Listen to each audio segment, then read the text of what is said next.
আপনার ছেলে মেয়ে পড়াশোনা করছে, কিন্তু আপনি কি করছেন? আপনি মোবাইল ইউজ করছেন। হয়তো কোনো সিরিয়াল বা কোনো স্পোর্টস কিছু না কিছু আপনি দেখছেন। তাতে কি হয়, ওদের কনসেন্ট্রেশন নষ্ট হয়।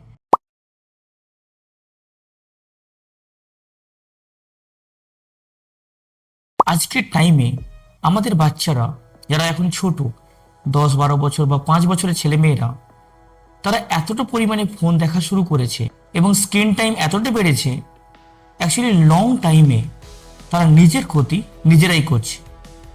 কিন্তু আপনি কি মনে করেন, এর জন্য কি তারা শুধু দায়ী, না আমরাও দায়ী আছি? দেখুন, এক হাতে কখনো তালি বাজে না।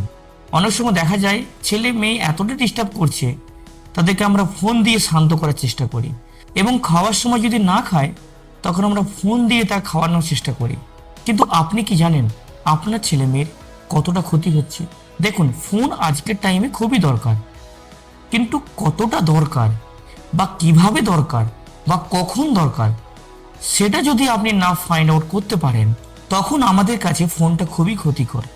এবার যদি আপনি ভাবেন যে এর সলিউশনটা কি, ভিডিওটা আপনি লাস্ট পর্যন্ত দেখুন, আমি সব কিছু আপনাকে শেয়ার করছি। এবার যদি আপনার সঙ্গে ডিসকাস করি যে ফোনের জন্য আমার ছেলে মেয়েদের কী সমস্যা হতে পারে। প্রথম সেটা হচ্ছে মনোযোগ বা কনসেন্ট্রেশন। এই যে আমরা রিল দেখছি, আমরা 5 সেকেন্ড 2 সেকেন্ড পরে পরে যে আমরা স্ক্রোল করছি, এতে কি হয়, আমাদের কোনো জায়গাতে স্টে করার ক্ষমতাই থাকে না। তো যখনই আমাদের কোনো জিনিস খারাপ লাগে, আমরা সেখান থেকে দূরে চলে যাচ্ছি।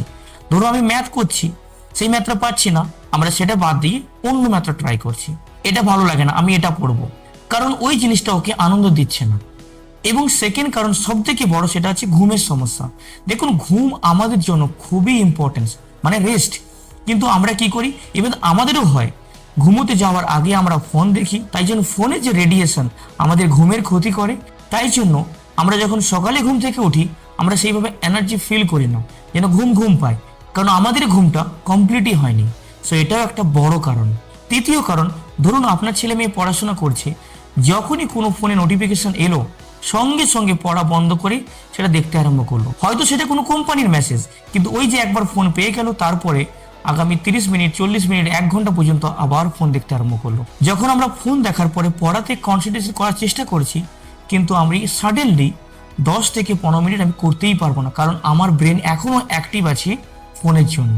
সেই জন্য যখনই আপনার ছেলে মেয়ে পড়াশোনা করছে, মোবাইলের ইন্টারনেট যেন বন্ধ থাকে, নাহলে ফোনকেই দূরে রাখুন, সেটা সব থেকে ভালো উপায়। এবার যদি আমরা সলিউশনের দিকে দেখি, সেটা শুরু হবে কিন্তু আপনার দিক থেকে। আপনার ছেলে মেয়ে পড়াশোনা করছে, কিন্তু আপনি কি করছেন? আপনি মোবাইল ইউজ করছেন। হয়তো কোনো সিরিয়াল বা কোনো স্পোর্টস কিছু না কিছু আপনি দেখছেন। তাতে কি হয়, ওদের কনসেন্ট্রেশন নষ্ট হয়। যদি আপনার দেখতে হয়, তাহলে অন্য জায়গাতে দেখুন, ওদের কাছে নয়।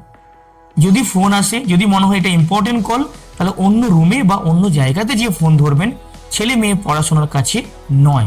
খাওয়ার টেবিলে কোনো ফোন ইউজ করবেন না, আপনিও করবেন না, আর আপনার ছেলে মেয়েদেরও করতে দেবেন না। কারণ খাওয়ার সময় যদি আপনি ফোন দেখেন, তাহলে যেই খাবারটাও খাচ্ছেন, সেই খাবারের মধ্যে যে এনার্জি, সেটাও আপনার ডিক্লাইন হচ্ছে। সেই জন্য খাওয়ার সময় আপনিও দেখবেন না, আর ছেলে মেয়েকেও দেখতে দেবেন না।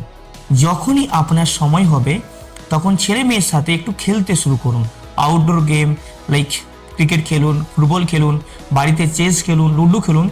মানে ফোন থেকে যেন ডাইভার্ট করার জন্য আপনি কিছু গেমিং এর মধ্যে ইনভলভ থাকুন। এখানে বেনিফিটটা কি, আপনার সাথে আপনার ছেলে মেয়েদের ফিজিক্যাল অ্যাক্টিভিটিও বেড়ে যাবে এবং ফোন থেকেও আপনার দূরে থাকবেন। And next point is most important, if you want to avoid phone, that is, যখনই আপনার ছেলে মেয়ে পড়াশোনা করছে বা ড্রয়িং করছে, আপনিও তখন কিছু না কিছু পড়তে থাকুন। যদি আপনি পড়েন, তাহলে আপনাকে দেখে আপনার ছেলে মেয়েরাও শিখবে। তাই জন্য আমরা বলি, আমাদের বাবা মা হলো পৃথিবীর সব থেকে বড় শিক্ষক এবং শিক্ষিকা। তাই জন্য আপনি যদি ভালো কথা শেখান, তাহলে আপনার ছেলে মেয়ে মানুষের মতো মানুষ হবে। তো সেটা শুরু হবে আপনার থেকে। যদি এই পয়েন্টসগুলো ফলো করতে পারেন, তাহলে আপনি এবং আপনার সাথে আপনার ছেলে মেয়েরাও ফোন থেকে অনেক দূরে থাকবে এবং আপনাদের প্রোডাক্টিভিটিও অনেক বেড়ে যাবে। আশা করি ভিডিওটা আপনাদের ভালো লাগলো। যদি ভিডিও ভালো লেগে থাকে, অবশ্যই like, subscribe and share to your friends.